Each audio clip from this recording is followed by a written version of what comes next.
Sergeant Stepdad here again. I just got to thinking after cleaning my guns, after coming back from the range with one of my military buddies. We both have families, and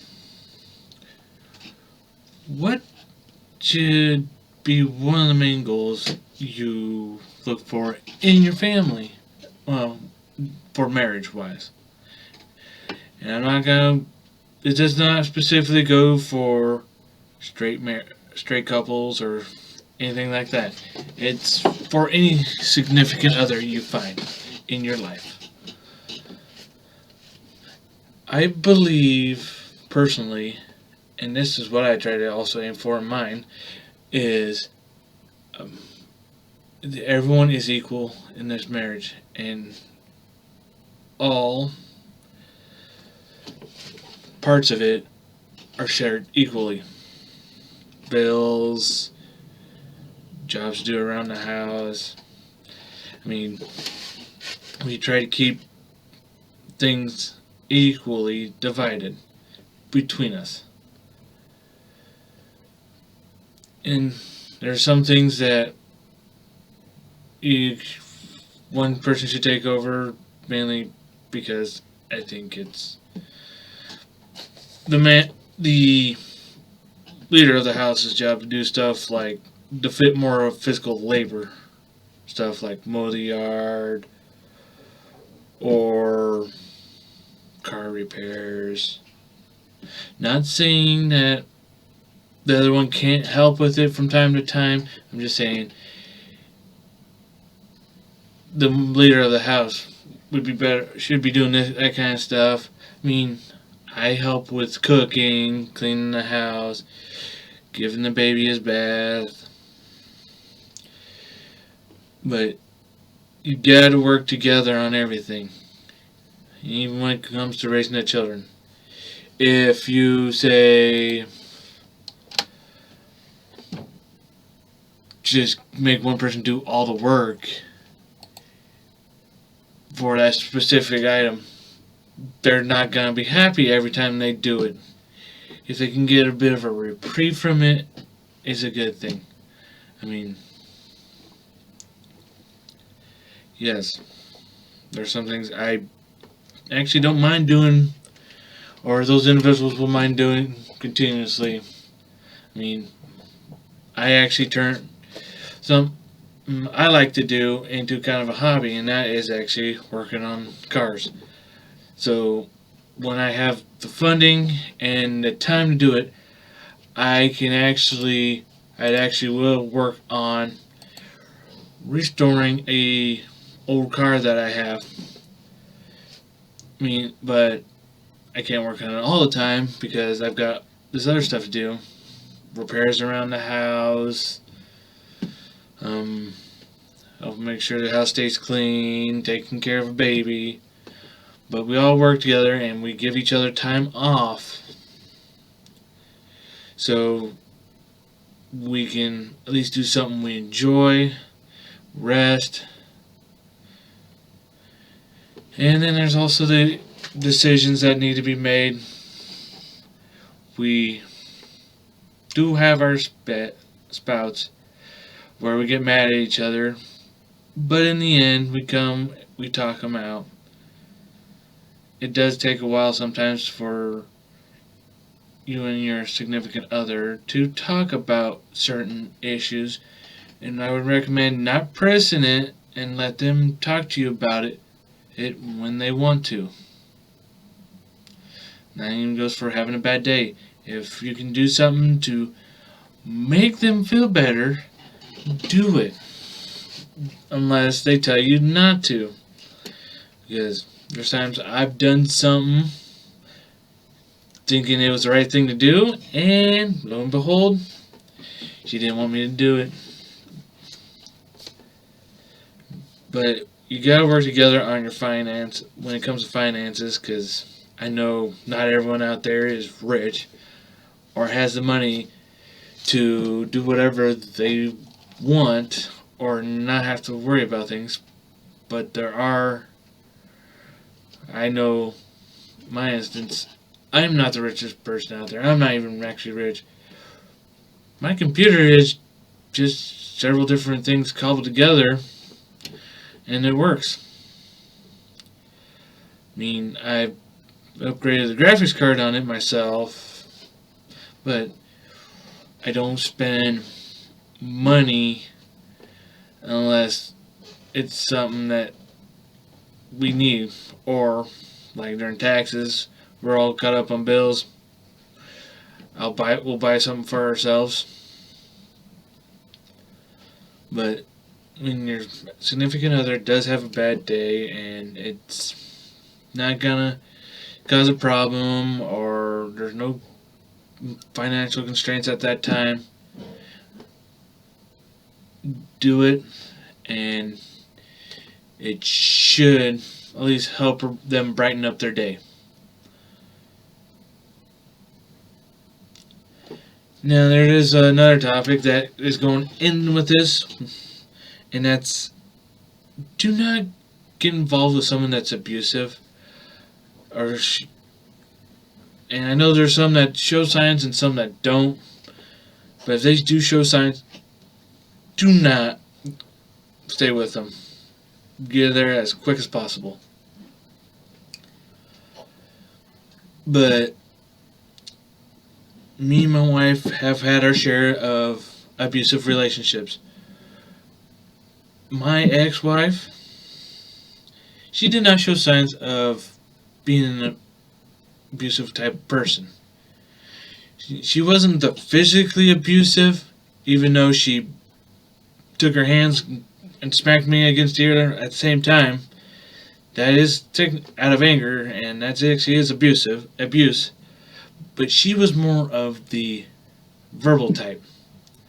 While I was at a training period for the military, she would call me. We did have an agreement where we'd call and talk, but she got to the point where she was accusing me of cheating on her at that point in time, when I was stuck in an area with nothing but guys. And she would continuously call and call and call, and I had to turn my phone off so I would not be up all night trying to get some sleep. Well, listen to the phone go off or something like that. But she had started building up continuously, every now and then accusing me of cheating. And at that point, after that, I decided that was enough. I had to leave her. So I packed, once I got back from that training period, I packed all my stuff up and left. There was no equality in that relationship. It continued just to spiral downhill until it was nothing but just being treated like garbage.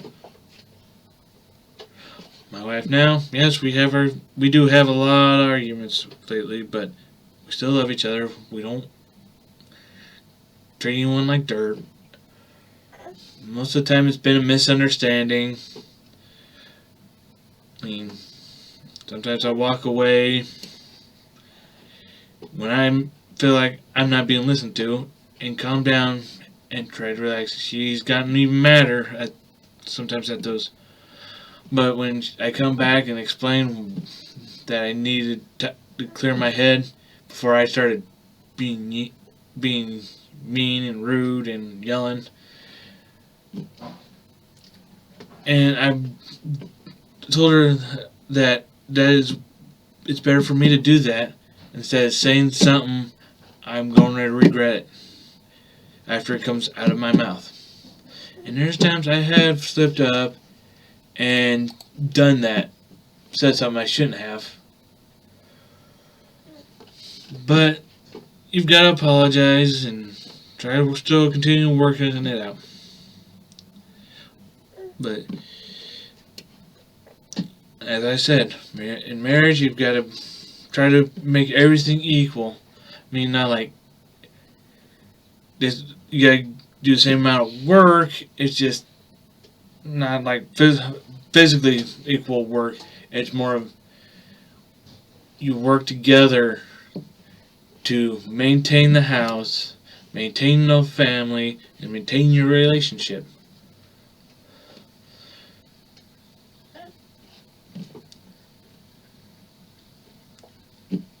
And you've got to try to do something to help when your spouse or just any of your family is having a bad day. Try to do something to help cheer them up. I mean, even if that's just talking to them. I know my kids, besides the one that woke up, have had points where they were not happy with the other parent, but they come and talk to you. They talk with them, maybe do something with them. It relaxes them, or help at least calms them down, so they can talk about it more. Even talk about it, what they have felt with the parent that made them feel that way. I mean, I still have arguments with my parents sometimes. I even have arguments with my siblings. Sometimes they're political, but we still are a family. And sometimes even if you have good friends, you can consider them family as well. I mean,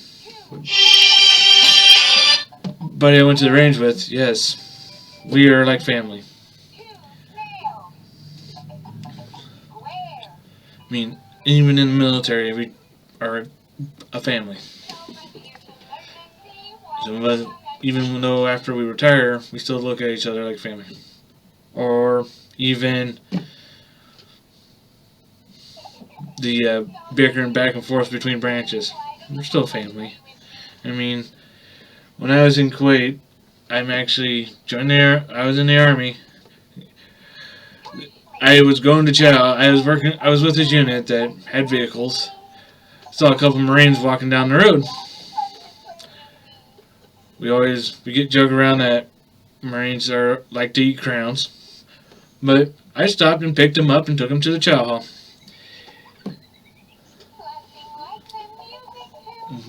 And that's how we can rib at each other, but in the end, we're all family. And family needs to be someone you can trust when you're having those bad times. And probably later on, I'll go into my wife's detail of her bad marriage. But I've got to get permission from her on doing that before I can actually even tell you. But my last marriage, everything seemed to be fine in the beginning, and all of a sudden things just started going downhill. We ended up having to move in with her mom, and she decided she didn't want to work, period. And I was the only one working. Actually, in the beginning, she was trying not to work, but I finally pushed her into work, but she really got to the point where she didn't feel like she really should be working, and that I should be continuously working, in my opinion. But after all the abuse I went through with her, mostly verbal, I left her, got divorced. She told someone that she could go after my pension if she wanted it to.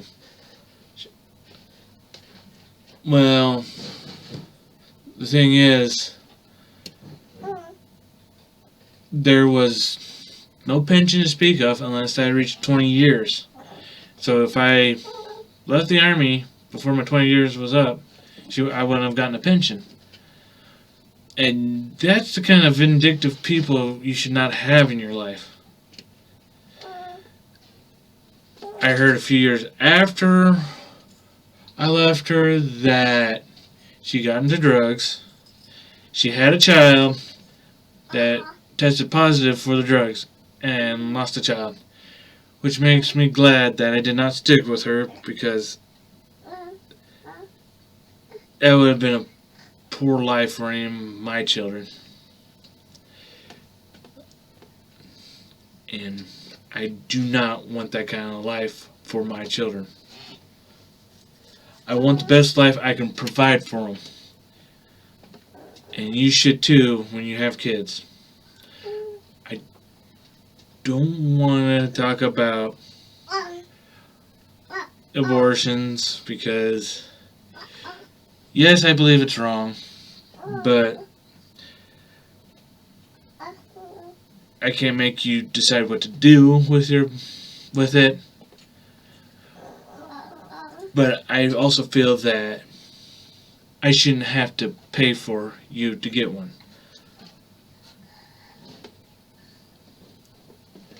And there's all these other people that are out there who can't have children of their own that would love to adopt that child. And I say, if they want to adopt that child, no matter who they are, as long as they're going to be a good parent, they should be allowed to adopt that unwanted child. Give them a chance. Give that child a chance, because maybe somewhere down the road they could cure cancer. Maybe even find a way to end all war. Bring the world some peace. But I'm kind of rambling on that. I try not to go into those speeches because everyone's got an opinion. They're entitled to them. And I shouldn't really be forcing mine on anyone. But I will say this. Whatever political side of the aisle you're on, if there is an issue, you come together and you discuss a way to fix the issue, not going, ours is better than yours, and vice versa. Take the issues, find the root causes, and fix them. You work for the American citizens as a whole. No special interest groups. If it's a problem for the whole country, it's a problem. I mean, if I ran for office, I wouldn't run for any political side. I would be independent, because you need to discuss the issue, but you got to come to common ground in the end.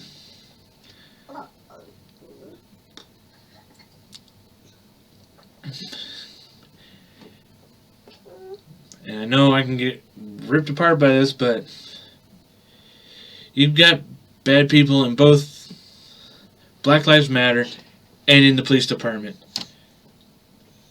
You can't judge both by the actions of a few. Antifa, that group seems, every time they seem to show up, there is physical altercations. So I can't make any other. It seems like most of the judgment that can be made on that group as a whole is they're violent.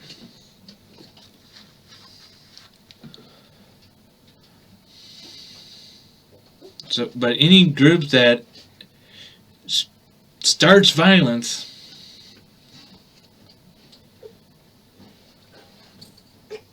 because they hate the opinions of another group are them need to be dealt with. And I better get going. He's getting a little fussy. Just remember, no matter whether you're related by blood, marriage, or adoption, you are family. And you should work equally to maintain that family.